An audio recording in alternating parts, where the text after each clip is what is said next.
और अब कुछ दीगर खबरें। कराची में आयशा मंजिल पर वाक़ अर्शी शॉपिंग मॉल में आतिशदगी का वाक़या KMC के महकमा फायर ब्रिगेड की हादसाती रिपोर्ट सामने आ गई। रिपोर्ट में बताया गया है कि आग लगने की इत्तला 5:41 पर मिली। टीम 5:42 पर रवाना हुई। आग से शॉपिंग मॉल के सामने खड़ी 18 मोटरसाइकिलें, एक गाड़ी जलकर खाकिस्तर हो गई। तीसरी मंजिल पर एक अपार्टमेंट मुकम्मल आग से मुतासिर हुआ।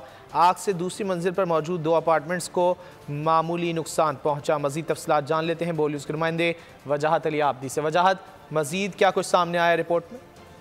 हाँ जी, देखिए मैं आपको बता चलूं, फायर ब्रिगेड महकमा बल्दिया उज़्मा कराची की जानिब से फायर लगने की फायर रिपोर्ट जारी कर दी गई। इसमें बताया गया 5:41 के अंदर आग लगी थी, जबकि 5:42 के ऊपर फायर ब्रिगेड की गाड़ियां फायर स्टेशन से निकल चुकी थी। जब फायर गाड़ियां बिल्डिंग पर पहुंची तो दूसरी मंजिल तक आग पहुंच चुकी थी।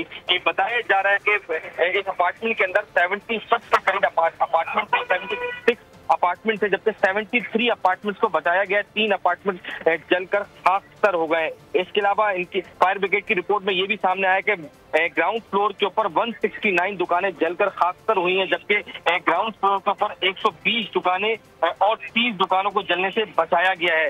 महकमा फायर ब्रिगेड का ये भी कहना है कि इस बिल्डिंग के अंदर किसी भी किस्म का ना तो फायर सेफ्टी अलार्म नस्ब किया गया था, ना ही कोई फायर एग्जिट एरिया मौजूद था, जिसके बाइस यहाँ पे नुकसान ज्यादा हुए हैं। फायर ब्रिगेड की जानिब से इस बात का भी अभी तक तयन नहीं किया जा सका रिपोर्ट के अंदर कि फायर आग लगने की वजूहात क्या है।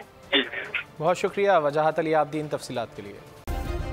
सब्सक्राइब करें और बेल दबाएं ताकि कोई खबर रह न जाए।